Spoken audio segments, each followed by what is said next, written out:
Bonjour à tous, bienvenue pour cette nouvelle vidéo. Nous sommes encore le vendredi 5 février 2021 parce que j'ai tourné cette vidéo, enfin je la tourne dans la continuité de la précédente. Je vous ai parlé dans la précédente vidéo de voir les choses positivement. Qu'est-ce que ça voulait dire? Qu'est-ce que ça impliquait? Aujourd'hui, je voudrais vous parler de quelque chose que j'ai soigneusement évité dans les derniers exemples que je vous ai donnés, qui était la relation. En fait, si vous vous souvenez, je parlais d'événements, de situations qui ne me mettaient pas directement en relation avec les autres. La relation, on peut effectivement toujours voir les choses positivement dans la relation. Si quelqu'un me dispute, je peux trouver que c'est positif qu'il exprime ce qu'il y a à l'intérieur de lui. C'est honnête, c'est authentique. À défaut d'être agréable, c'est honnête et authentique. Etc., etc. Je ne vais pas retourner dans comment voir les choses positives, mais on peut aussi voir les choses positivement dans la relation. Mais là, ce qui m'intéresse aujourd'hui, c'est de partager avec vous ce décodage. Qu'est-ce qui se cache au niveau information dans la relation avec l'autre? C'est la relation qui nous apprend le plus de choses et qui nous fait le plus avancer dans notre vie. Avant d'attaquer cette vidéo sérieusement, le préambule rituel, ce que je dis n'est pas la vérité, mais mon angle de vue. Faites le tri, gardez l'esprit critique et surtout, laissez à la porte ce qui ne résonne pas ou qui ne vous fait pas du bien. Ok, on va partir d'un exemple concret. Ça va vous aider, je pense, pour comprendre un petit peu mon cheminement. J'ai une stagiaire qui est arrivée, passablement énervée d'ailleurs. Elle venait d'avoir une altercation avec quelqu'un. Alors je vais appeler ma stagiaire, je vais l'appeler Gisèle et l'autre je vais l'appeler Marguerite. Donc Gisèle est arrivée énervée parce qu'elle s'était disputée avec Marguerite.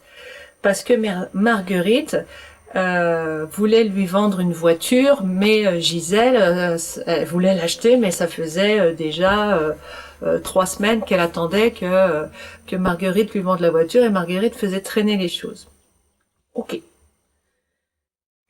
Et donc elles se sont disputées et Gisèle arrive en séance et me dit ouais voilà Marguerite on s'est disputé gna gna gna gna gna. Ok. Premier constat. Elle est dans une émotion négative. Qu'est-ce que ça veut dire? Ça veut dire qu'elle a un problème à l'intérieur d'elle. Chaque fois que vous êtes dans une émotion négative, ça ne parle pas de l'autre. Je sais qu'on a envie de dire que c'est l'autre, mais je reprends le cube pour vous montrer par rapport à ce que je vous expliquais la semaine dernière.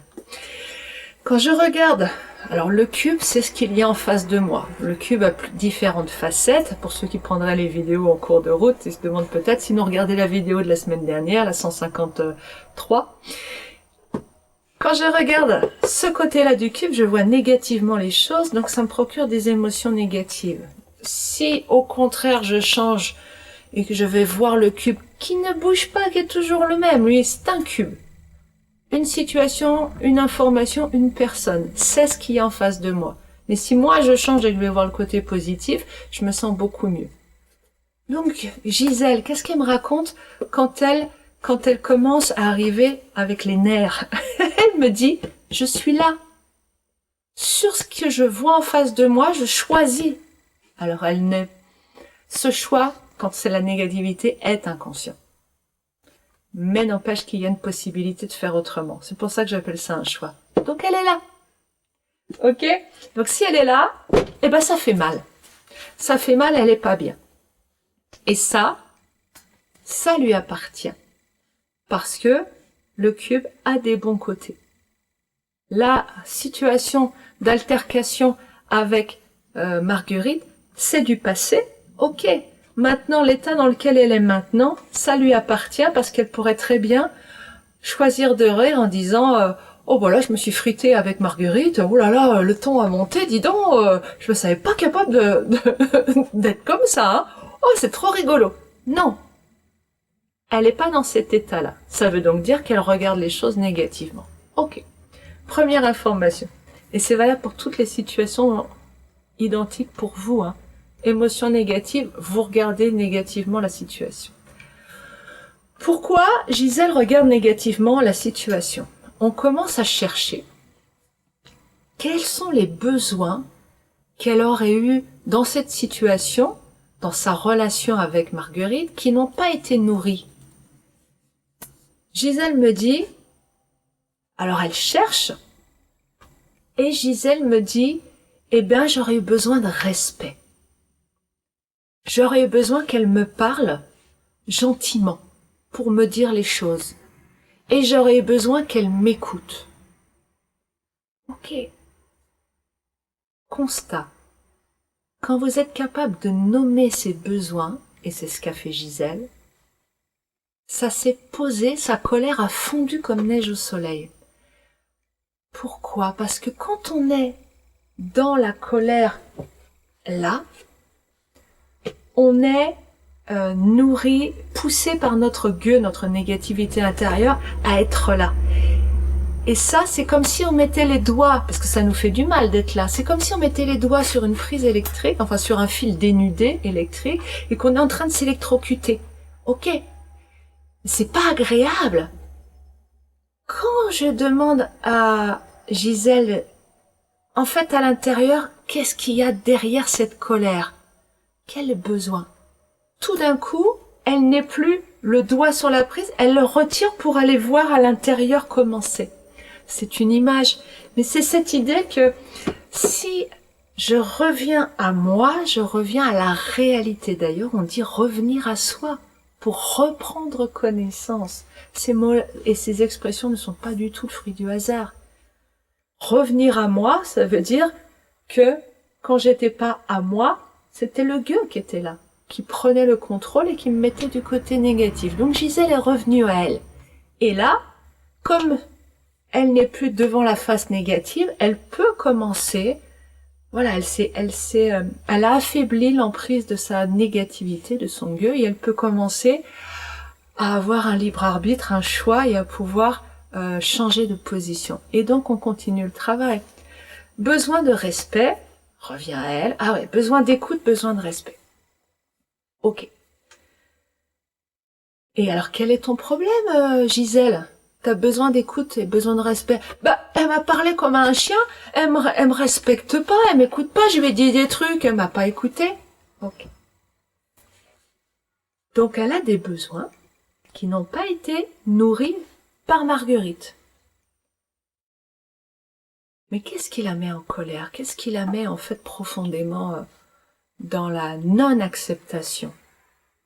C'est cette croyance qu'elle a, que nous avons, que c'est à l'autre de nourrir mes besoins. Gisèle, dans cette situation, elle est persuadée que Marguerite est censée, que ça fonctionne comme ça, que Marguerite doit l'écouter, lui parler gentiment.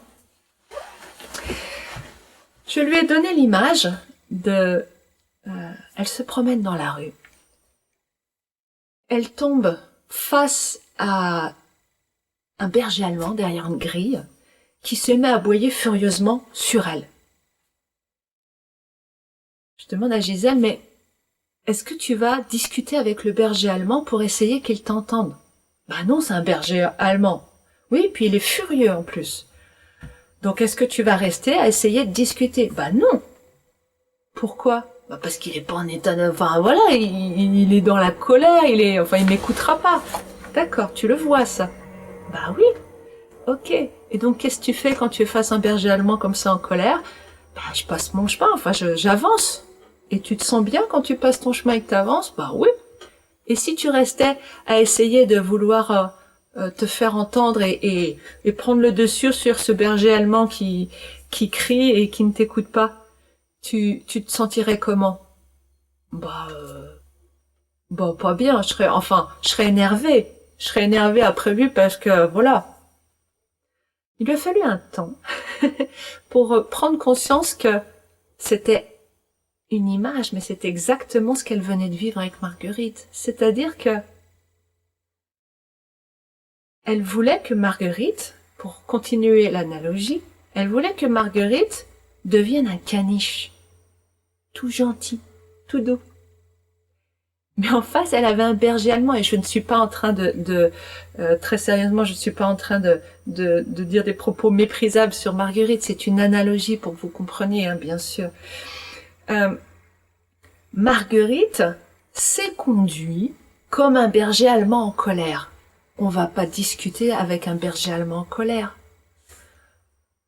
Gisèle est restée un quart d'heure face à un berger allemand en colère en essayant de le faire devenir un caniche tout gentil. Et ça n'a pas marché. Et elle était pas bien après. Mais elle était pas bien. Ça n'a rien à voir avec Marguerite. Parce que si on reprend l'analogie du chien derrière la grille, un chien qui aboie, qui est enragé, on passe son chemin. Ok. Et la fois d'après, s'il est plus calme, ben voilà, on va pouvoir entrer en contact.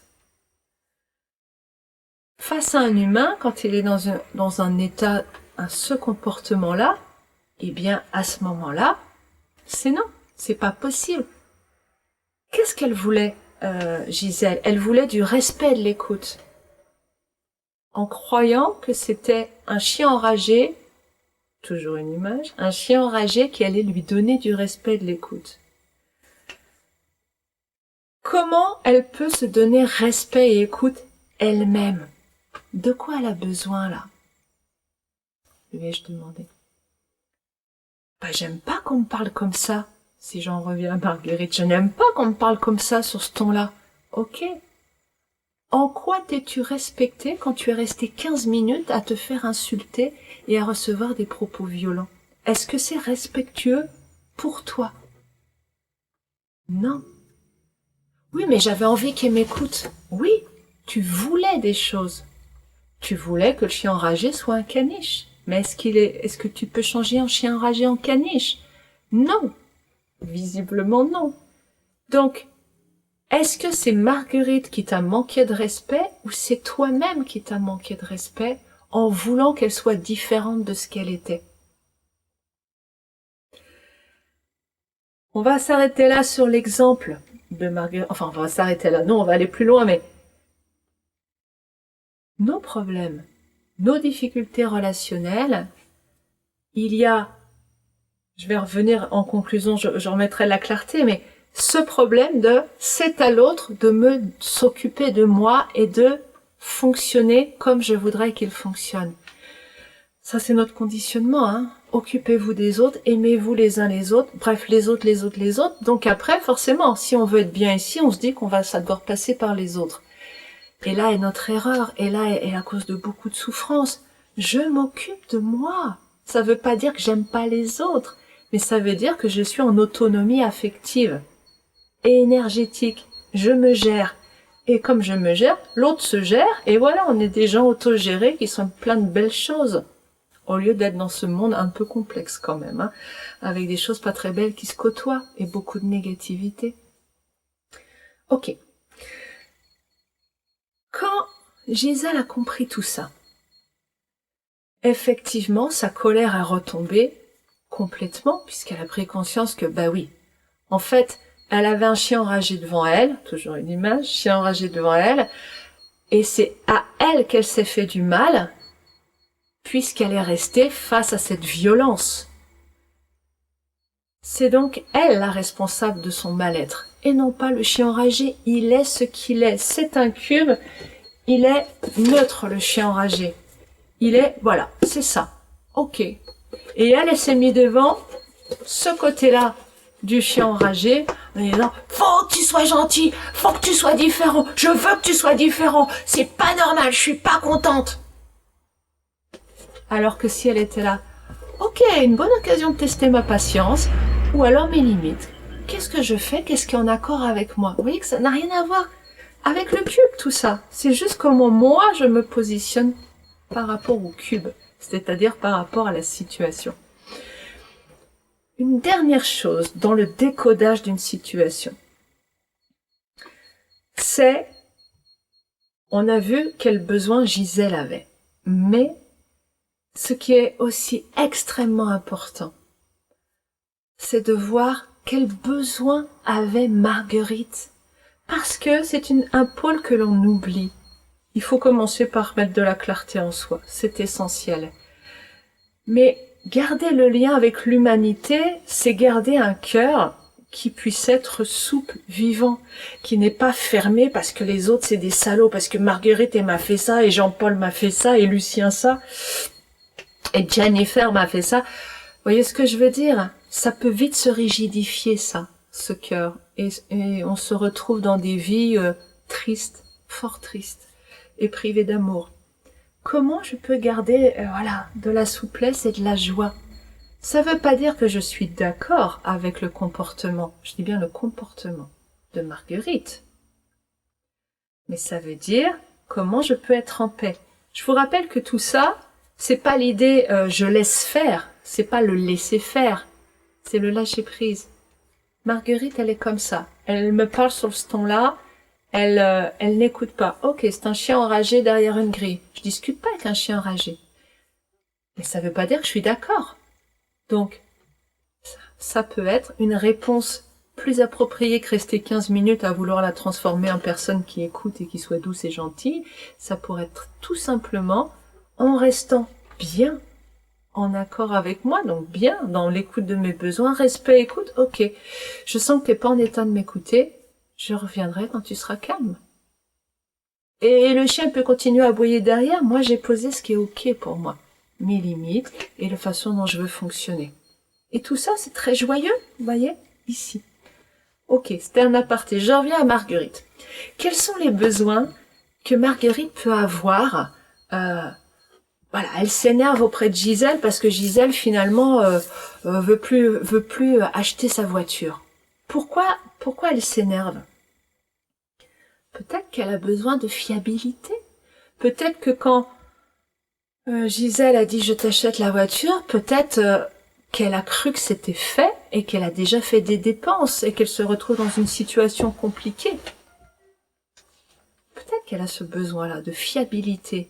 Peut-être qu'elle a besoin de sécurité aussi, de savoir que si si Gisèle s'engage, elle va tenir ses engagements. Il y a une liste assez longue de besoins possibles. En voilà 2, il y en aurait plein d'autres.